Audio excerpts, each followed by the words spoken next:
um impacto repentino e chamas ardentes. Eu pensei, eu vou morrer.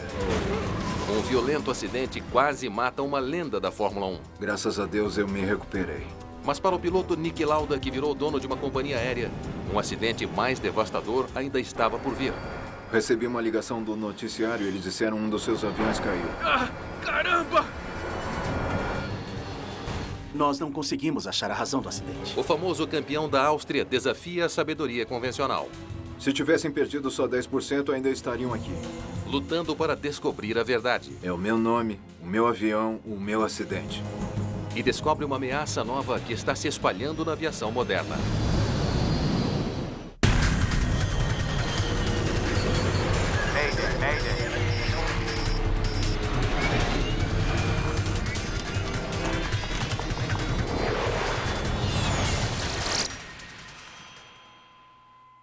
Essa história é baseada em relatos oficiais e depoimentos de testemunhas. 26 de maio de 1991. Você precisa proar o leme para a esquerda, não é? O que foi? Você precisa proar o leme para a esquerda. Tá bom. O comandante Thomas Welch e o copiloto Joseph Turner estão pilotando um Boeing 767 de Bangkok, na Tailândia, para Viena, na Áustria.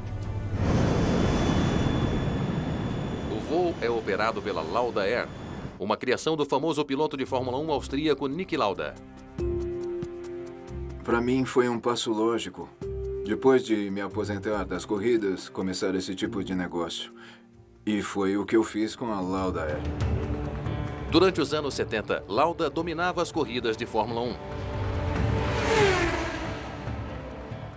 Niki foi o melhor piloto da sua época. A Ferrari de Niki Lauda ainda está na frente.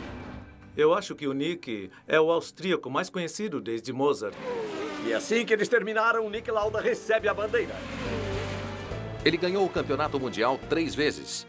Depois usou sua fama para lançar uma nova carreira e uma nova companhia aérea. Uma das principais razões era dar aos passageiros um modo diferente de voar, um serviço melhor, uma comida boa. O avião tinha que seguir um certo padrão. O 767 da Lauda Air vai partir em menos de 15 minutos para uma viagem de 11 horas até Viena. É uma rotina que Niki Lauda conhece muito bem, porque ele não é só o dono da companhia aérea, ele também é um de seus pilotos. Quando você é dono de uma empresa e você pilota, é muito simples. Porque quando está com seus passageiros, você sabe o que está acontecendo. Dá para observar quais são os problemas e corrigir os erros mais rapidamente. Altitude 30 mil, velocidade 270 nós. No cockpit, o comandante Welch e o copiloto Turner monitoram seus instrumentos enquanto o piloto automático controla a subida.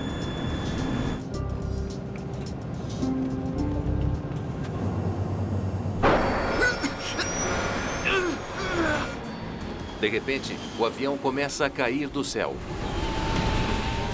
Ai, Deus!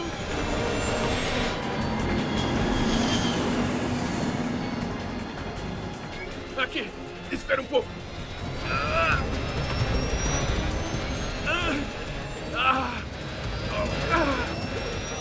Os pilotos perdem o controle.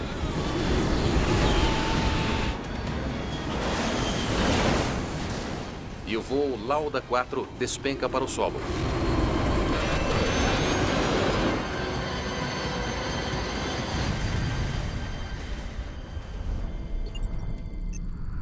O avião cai em uma selva remota a 177 quilômetros ao noroeste de Bangkok. Eu estava em casa e recebi uma ligação do noticiário aqui de Viena e eles disseram um de seus aviões caiu. Quando as equipes de resgate chegaram, é imediatamente óbvio que não há ninguém para ser resgatado. Todos os 213 passageiros e 10 membros da tripulação estão mortos. O avião decolou às 16 horas e os pilotos não declararam nenhuma falha em nada. O avião voou cerca de 25 minutos e de repente desapareceu da tela do radar. Então não temos nenhuma indicação do que pode ter acontecido com o avião.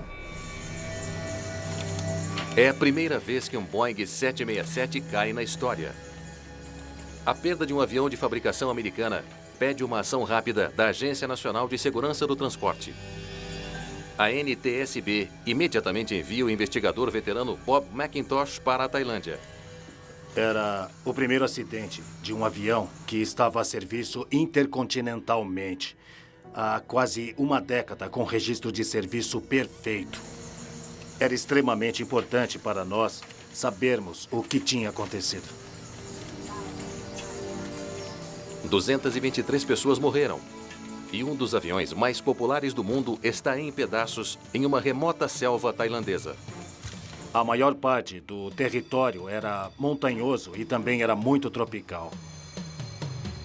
Nós reconhecemos que seria um grande desafio tentar identificar todos os componentes. O terreno difícil não é o único problema que os investigadores estão enfrentando. Tinha vários moradores locais por perto e, infelizmente, eles não foram controlados pela polícia local. As pessoas começaram a saquear e procurar tesouros no local do acidente. A primeira coisa a fazer é pôr um fim nisso. Os saqueadores estão atacando os destroços. Provas vitais correm o risco de desaparecer. Foi uma grande preocupação para nós que as partes importantes pudessem ter sido retiradas do local simplesmente por pessoas que não entendem a importância daquelas provas. Os destroços, muito queimados, se espalham por mais de 2,5 km de um terreno acidentado. Nós encontramos provas que o avião deveria ter se rompido ainda no ar, porque os principais componentes, o cockpit, a cauda, o corpo principal, estavam espalhados muito longe um do outro. Com certeza não tinham caído juntos. A grande área de destroços deixa McIntosh com uma certeza. O 767 se rompeu em pleno ar, não quando atingiu o solo. O que poderia ter causado isso? Então, está parecendo uma explosão. As testemunhas dizem que o avião explodiu e caiu envolto em chamas. As evidências apontam para uma possibilidade preocupante. O voo 4 da Lauda Air foi derrubado por um ato deliberado de sabotagem.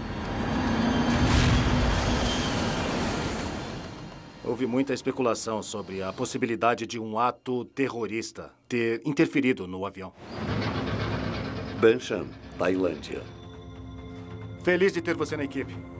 Deixa eu te mostrar até onde chegamos agora. Esse é o Fred. A Boeing envia o seu próprio investigador para a Tailândia. Kevin Darcy conhece muito bem o 767. Ele ajudou a projetar o avião. Ele também suspeita que esse pudesse ser um caso de sabotagem. Que bom que esteja conosco. É muito raro que um acidente ocorra logo depois da decolagem, no início da subida. Meu pensamento inicial foi que era algum tipo de sabotagem, um míssil ou algo assim. Fazia só 3 meses que as potências ocidentais expulsaram o Saddam Hussein do Kuwait, na Guerra do Golfo Pérsico. A situação gera boatos de uma possível vingança, um ataque terrorista contra um alvo fácil, a Lauda Air. Ideias como essa vêm na sua cabeça e você tem que se esforçar para tirar isso da mente, para poder ver o que os fatos revelam. A lista de passageiros sugere uma possível pista. Uma das pessoas que viajava no voo 4 era um conselheiro do Programa de Controle de Drogas da ONU. Donald McIntosh estava ajudando os tailandeses a enfrentar uma guerra contra a heroína. Talvez os poderosos traficantes que governam o Triângulo de Ouro das Drogas da Tailândia de alguma forma planejaram o desastre. Os investigadores começam a árdua tarefa de testar os destroços para encontrar resíduos de explosivos.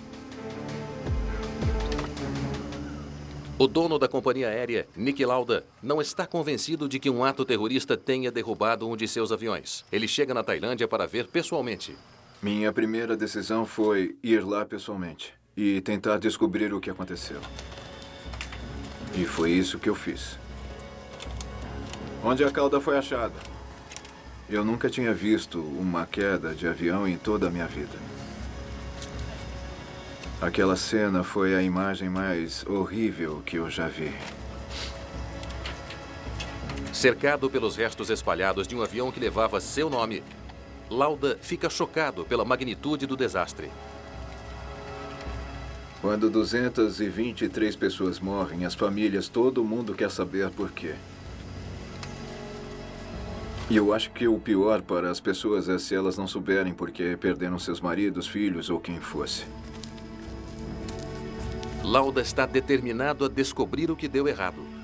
Se fosse um erro da Lauda, dos técnicos ou dos pilotos, eu era o responsável por todos.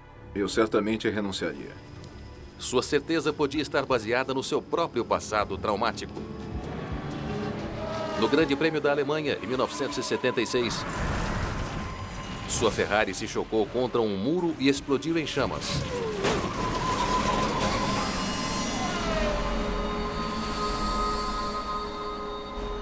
Lauda sofreu queimaduras de 3º grau na cabeça e no corpo. Ele quase não sobreviveu. E eu disse, eu não vou morrer. E, graças a Deus, eu me recuperei. Mas foi muito delicado, não por causa das minhas queimaduras. Foi a lesão pulmonar que foi o problema. Seus pulmões estavam muito feridos por inalar fumaça tóxica em chamas. Mas apesar de seus ferimentos, Lauda só perdeu 2 corridas. Somente 40 dias depois dos médicos terem perdido a esperança e um padre ter se ajoelhado ao lado de sua cama, o campeão austríaco entrou de novo no cockpit de sua Ferrari vermelha brilhante. Ele estava de volta às pistas 6 semanas depois. Mas a causa de seu acidente quase fatal nunca foi descoberta. Dessa vez, ele queria que as coisas fossem diferentes. Depois da queda perto de Bangkok, o único jeito para ele sobreviver como uma pessoa íntegra era descobrir o que realmente tinha acontecido. Encontrar as respostas não seria fácil. As primeiras evidências do local do acidente já estavam levantando dúvidas sobre a teoria da bomba. Um dos detalhes mais importantes quando se trata de terrorismo é olhar nos contêineres das bagagens do avião e ver se eles estão de alguma forma danificados e de que tipo de dano é, se há algum sinal de explosão. Eu não sei. Não há carbonização. Não há torção para fora. Não parece bomba para mim. Nós não vimos nenhuma evidência de terrorismo. As caixas pretas podiam ter registrado pistas importantes sobre a causa do avião ter se despedaçado durante o voo. Mas elas estão muito queimadas. Para ter alguma esperança de recuperar os dados, os investigadores tailandeses precisam enviar as caixas para um laboratório sofisticado. Bob McIntosh pede que o caso seja analisado pela NTSB. Elas precisam ir para Washington. Havia uma razão óbvia e era porque a aeronave era certificada pelos Estados Unidos e a Agência Federal da Aviação e a fabricante eram localizadas nos Estados Unidos. Dias depois do acidente, peças fundamentais do avião ainda estão desaparecidas, incluindo as turbinas.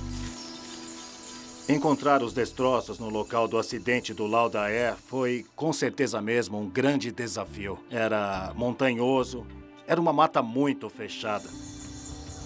Nós escalamos uma montanha, descemos até um vale e encontramos a turbina esquerda. Bom, olha só para isso. Depois, os investigadores veem algo de dar arrepios no mundo da aviação.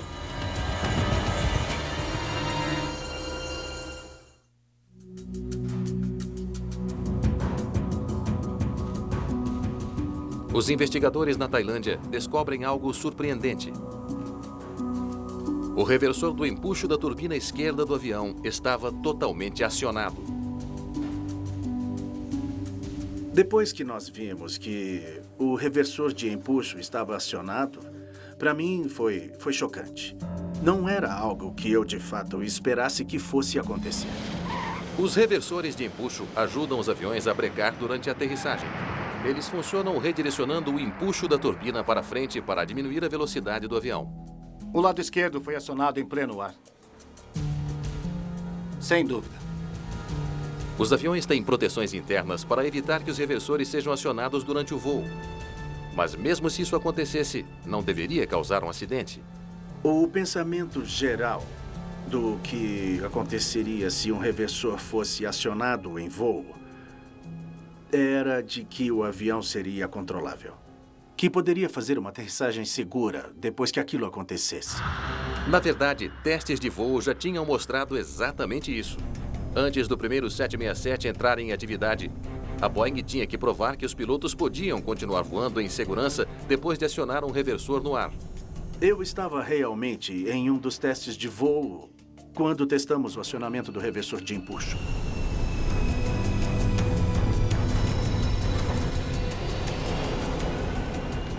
Houve muita vibração.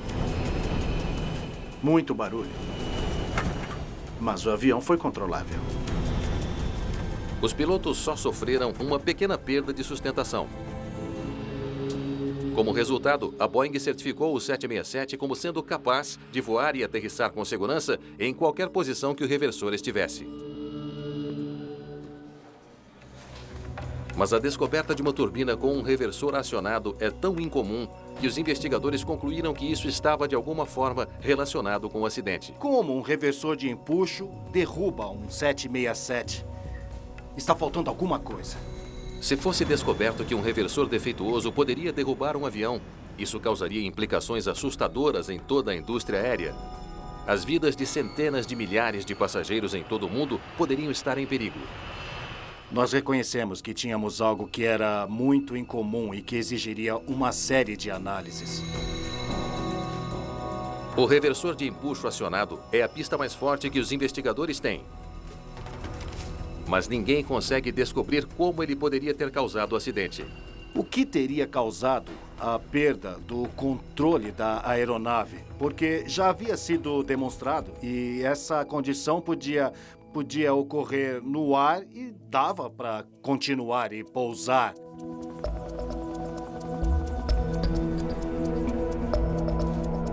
Os investigadores teriam que resolver o mistério sem a sua ferramenta mais valiosa. O gravador de dados de voo está tão severamente queimado que os técnicos da Agência Nacional de Segurança do Transporte não conseguem recuperar os dados. A decepção foi o gravador dos dados de voo ter sido completamente destruído, o que foi muito má sorte. Mas há boas notícias sobre o gravador de voz do cockpit. Ele sobreviveu ao incêndio. Pronto para tocar? Os investigadores dos dois lados do mundo podem finalmente ouvir os últimos momentos antes do avião da Lauda Air cair. Aviônica, checada. Para mim, foi muito importante ouvir o gravador de voz para entender as coisas de uma forma melhor. Porque você precisa de respostas. V1, rotação. Nós descobrimos que o copiloto estava na posição de monitoramento do piloto. O comandante estava pilotando a aeronave.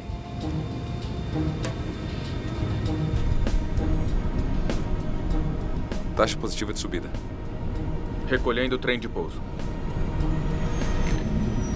O gravador de voz mostra uma decolagem e subida normais. Recolher trem de pouso. Era todo um tipo de comunicação normal e eu conhecia aquelas pessoas. Então, para mim, foi muito difícil. Essa foi a parte mais difícil de toda a minha vida. Estamos livres para o nível 310 mantendo Lauda 4. O avião sobe para 2.100 metros sem problemas. Pouco mais de 5 minutos e meio depois da decolagem, o primeiro sinal de problemas. Droga. Isso está ligando. O que está ligando? É algum tipo de aviso. Os pilotos notam um alerta que aparece no cockpit. Poderia ser essa a pista que revelaria o mistério do voo 4 da Lauda Air? Washington. Os investigadores ouvem que os pilotos da Lauda Air discutem um aviso misterioso no cockpit. O que diz no manual sobre isso? Falhas adicionais no sistema podem causar o acionamento em voo. Aguardar a operação normal do reversor após o pouso. Pare um segundo.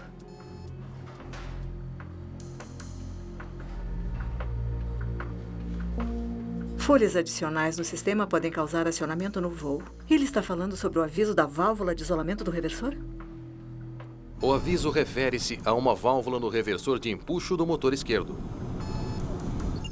A válvula de isolamento hidráulico controla o fluxo de fluido hidráulico para os reversores.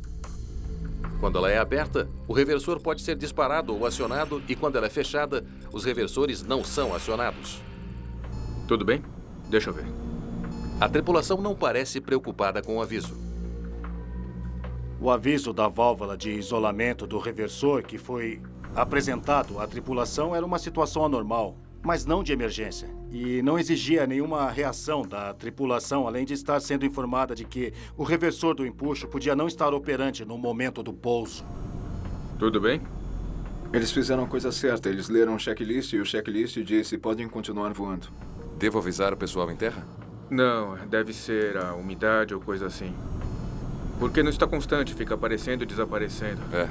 Não era uma questão de emergência e eles apenas só a discutiram. Sabe, isso não é... Bom, é apenas um aviso. Um aviso para que eles ficassem tranquilos, que não era algo que ia interferir no voo. Eu não... Pode ser um pouco de umidade ou coisa assim. Altitude... 30.000... Velocidade... 270. Por 5 minutos, nada acontece. E então... O reversor foi acionado. Ai, Deus!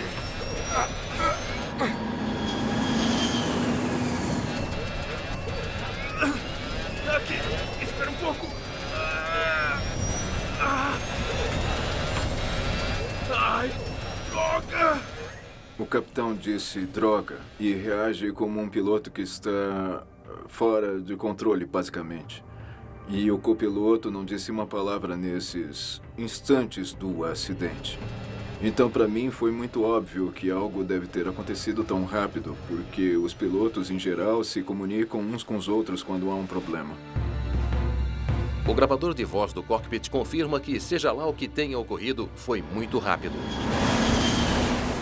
Apenas 22 segundos depois, eles escutam o avião sendo despedaçado. Despedaçando.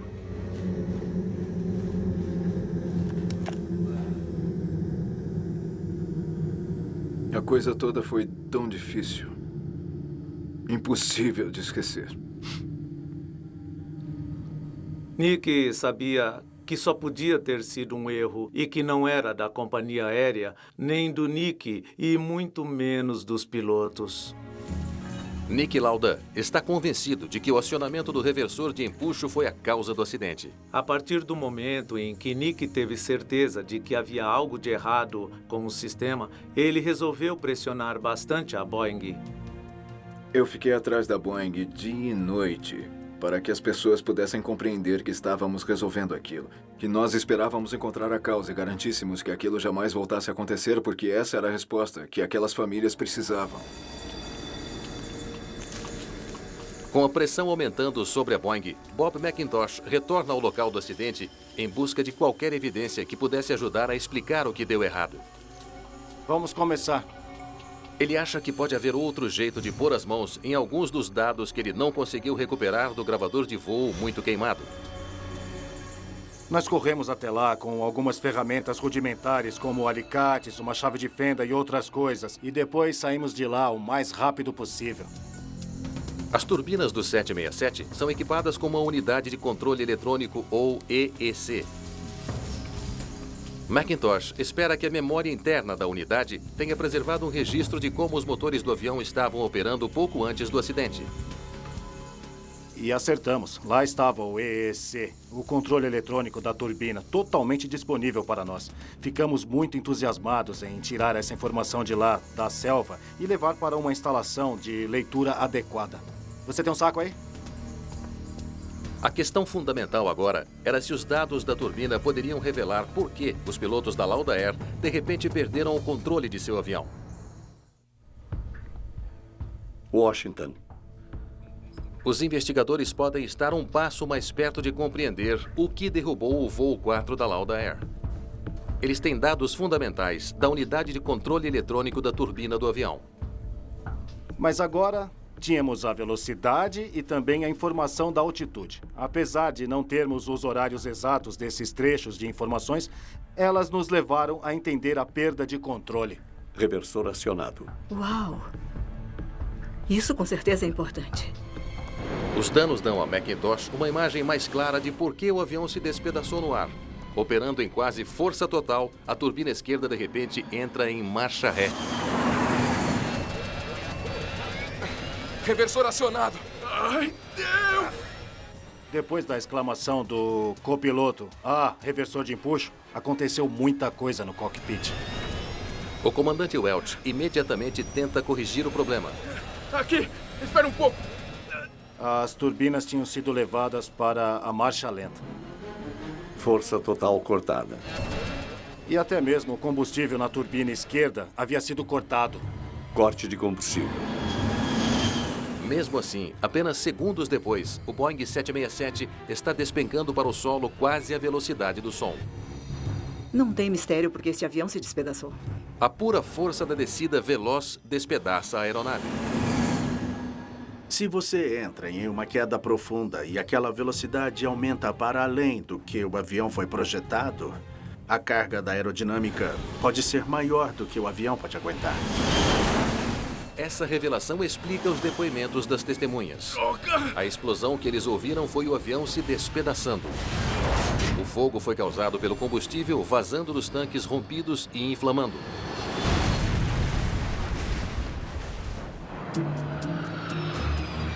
Nick Lauda viaja para a sede da Boeing em Seattle.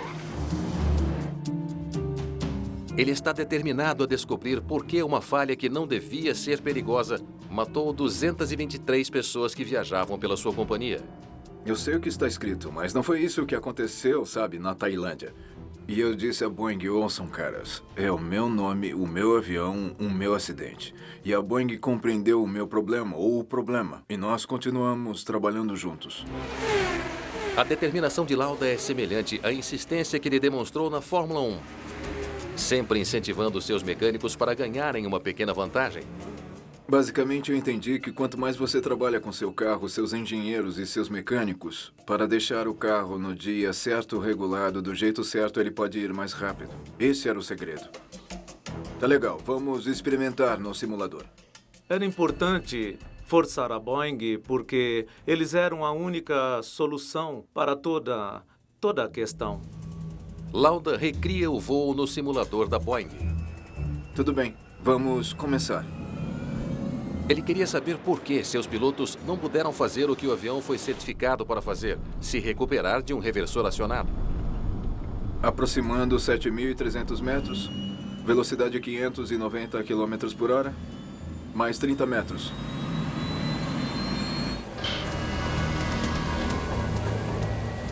Foi incrível. Porque o avião simplesmente virou e não podia fazer nada.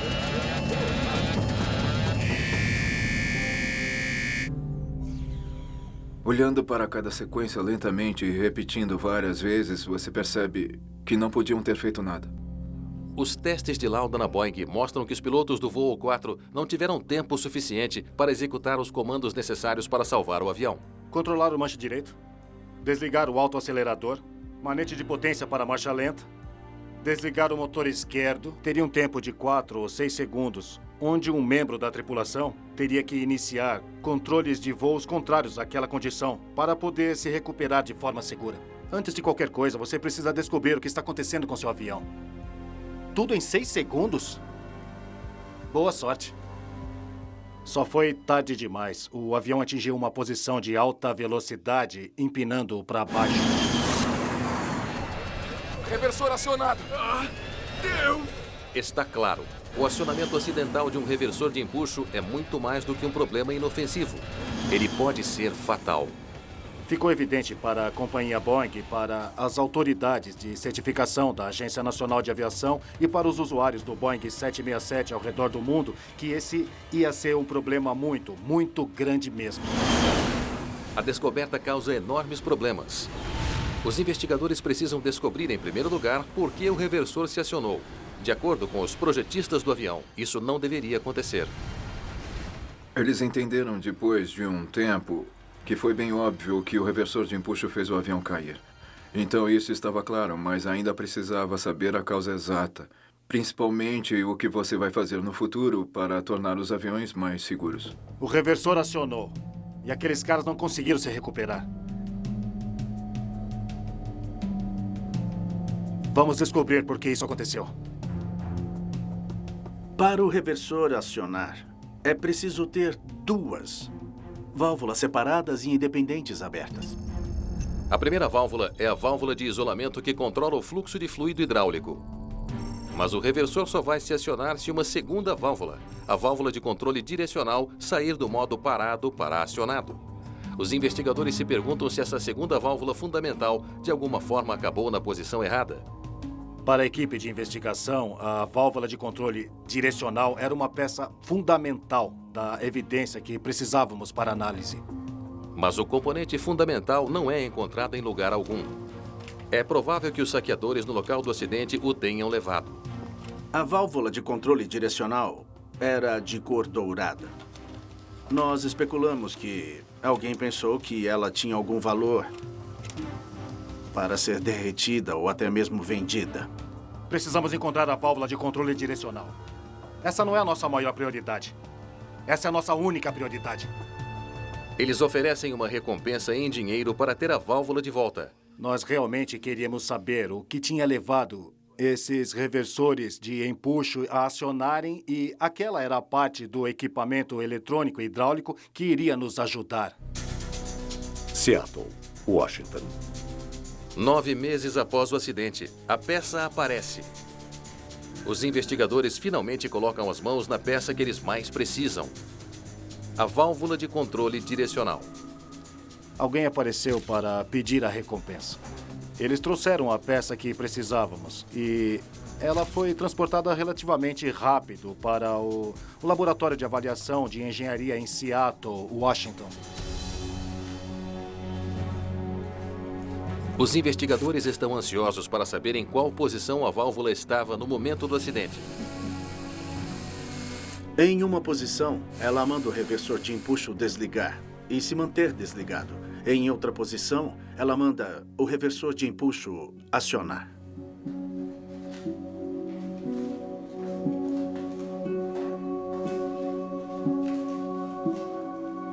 Vários parafusos estão soltos e algumas partes estão fora do lugar. Assim que vimos aquilo, nós sabíamos que não íamos conseguir todas as provas que de fato precisávamos. Eles encontram terra dentro do componente.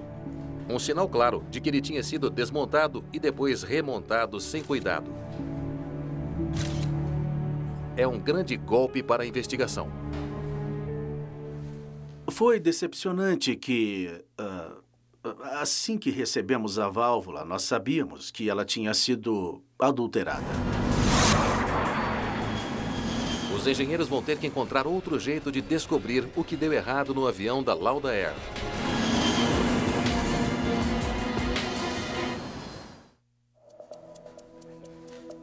Nick Lauda continua sua busca por entender por que os pilotos do voo 4 não conseguiram salvar seu avião.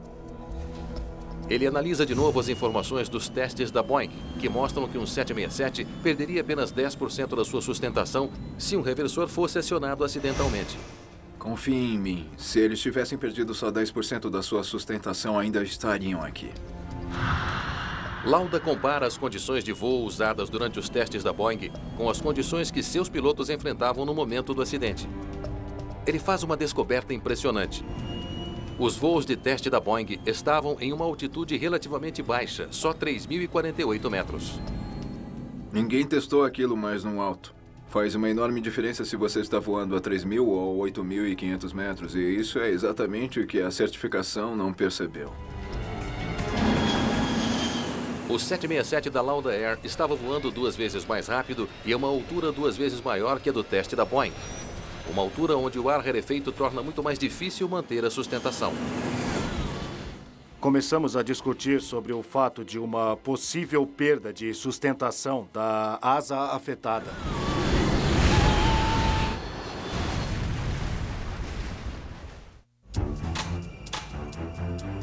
Os engenheiros da Boeing podiam imaginar apenas uma possibilidade que faria um reversor acionar de forma inesperada em pleno ar. A teoria volta na ativação acidental das 2 válvulas fundamentais ao mesmo tempo. Tinham que estar tanto a válvula de isolamento como a válvula de controle direcional da turbina abertas para acionar o reversor. O problema é que eles não conseguem descobrir como fazer isso acontecer. E até que eles descobrissem, seria impossível impedir que isso acontecesse de novo. Tinha uma série de combinações de coisas que você precisava testar, como um relé com defeito ou um anel rompido. Ou, por exemplo, um fio em curto ou uma sujeira em uma válvula, que combinados causassem o acionamento não desejado.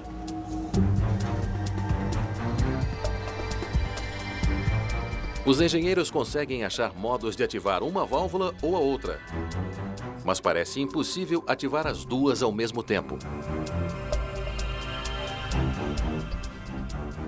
É sempre frustrante quando você gasta um tempo e um esforço enorme e você quer descobrir o que aconteceu, mas não consegue achar a razão do acidente. Um acidente catastrófico pode destruir pequenas companhias aéreas. Niki Lauda está determinado a não deixar que isso aconteça. O avião que ele perdeu representava 1/4 da sua frota. Ele precisava de outro avião no ar para manter o seu negócio. Uma das suas principais qualidades era o seu espírito de competição. E ele não aceitaria não, isso não é possível. Ele encontra um avião na França que ninguém está usando. Depois de algumas semanas, ele foi adicionado à frota da Lauda. Eu comprei um 767 em Paris, voei até Viena para substituir o nosso avião que caiu, para continuar cumprindo nossos voos. Ter um negócio de companhia aérea é mais difícil do que ganhar 3 campeonatos mundiais na Fórmula 1, e eu digo isso porque os desafios dos negócios em uma companhia aérea são enormes. Os testes na Boeing finalmente têm resultados, e os engenheiros fazem uma grande descoberta. Eles agora são capazes de desencadear a falha dupla necessária para acidentalmente acionar um reversor. Nós conseguimos fazer o sistema acionar introduzindo um curto-circuito em um sistema. Os fios das 2 válvulas eram amarrados no mesmo prendedor. Uma falha em vários fios naquela amarração poderia ter desencadeado os curtos-circuitos simultâneos. Mas como os fios ficaram queimados demais no acidente, não houve como determinar o que causou o curto na amarração. Droga. Isso está ligando. A teoria explica o alerta contínuo no cockpit. Devo avisar o pessoal em terra? Não, deve ser a umidade ou coisa assim. Isso também explica o acionamento do reversor.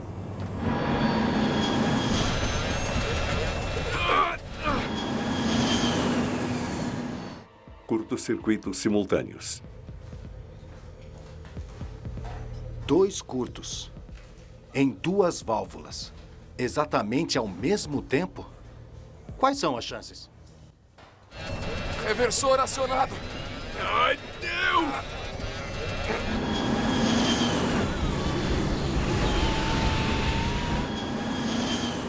Eu fiquei chateado que o avião fez uma coisa que o ser humano não pôde conter.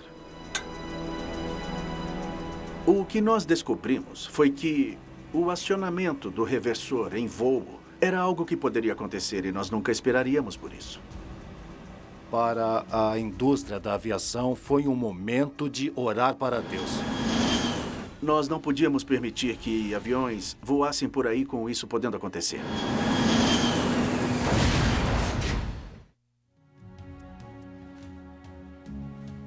Uma das lições mais chocantes aprendidas com o acidente da Lauda Air é como o acionamento de um reversor pode ser perigoso em alta velocidade e altitude. Outras companhias aéreas se juntaram ao questionamento de como isso poderia afetar a trajetória de voo até o ponto do piloto perder o controle. A resposta a essa questão nos faz voltar à década de 70. Para aumentar a eficiência do combustível, os projetistas começaram a criar projetos aerodinâmicos mais finos. Eles começaram a montar as turbinas mais perto da borda principal da asa. No caso do 767, eles estão muito mais perto da asa. E seu tamanho relativo à asa é muito maior. Então, o efeito do reversor de empuxo sobre o 767 seria muito maior do que seria em um 747. O projeto dos reversores de empuxo também muda. Os modelos anteriores usavam baldes na parte traseira da turbina que redirecionavam o ar perto da traseira da asa. Os projetos mais recentes redirecionavam o ar mais perto da frente da asa. Para descobrir como as mudanças podiam afetar a sustentação aerodinâmica, a NASA executa uma série de voos de teste especiais. Tudo bem, gravadores ligados. Voando um DC-8, os pilotos da NASA combinam a alta velocidade e a altitude do voo da Lauda Air. Tudo bem, você deve acionar aqueles reversores. Depois eles acionam um reversor. Lá vão eles. Os resultados são dramáticos. É muito forte, ele não aguenta isso. Houve uma perda de 25% da sustentação da asa afetada. Essa perda de sustentação resultaria em uma taxa de descontrole que seria extremamente difícil para uma tripulação combater. Estou atravessando. Acionar um reversor, mantendo 3 motores funcionando normalmente, manda o DC-8 para uma queda aterrorizante, caindo a quase 2.000 metros por minuto. Tudo bem. O experimento revela por que o avião perdeu tanta sustentação. Diferente de projetos anteriores, os reversores modernos interrompiam o fluxo normal de ar sobre a asa, o que diminuía a sustentação. Os resultados impressionantes mudam a aviação comercial em todo o mundo. O acionamento de um reversor de empuxo durante o voo não é mais considerado controlável. E uma série de bloqueios mecânicos agora garantem que, mesmo que as 2 válvulas sejam energizadas durante o voo, os reversores não podem ser acionados. Houve grandes esforços em todo o mundo para garantir que as melhorias de um sistema de bloqueio de sincronização fossem instalados em todo o avião operacional e todo avião que fosse fabricado a partir daí. Me afetou muito. Eu fui afetado como um piloto, então isso me estimulou até o ponto mais extremo para descobrir o mais rápido possível o que tinha acontecido. O herói esportivo se transformou de vencedor de campeonatos em um protetor da vida dos passageiros. Nick queria, para seu próprio bem, resolver o assunto e, claro, para o bem de qualquer e todo passageiro que entrasse em um 767. A Lauda Air continuou a operar por mais 9 anos após o acidente. No ano 2000, ela foi comprada pela Austrian Airlines. Para mim, a pior coisa na vida são as coisas mal resolvidas. Eu odeio coisas mal resolvidas. E muitos acidentes aéreos ocorreram no passado e você, de fato, não soube o que aconteceu. E nesse acidente aqui, graças a Deus, ficou claro qual foi a causa. E ela foi consertada em todos os aviões de todo o mundo. Então eu acho que essa é a única coisa boa desse terrível acidente.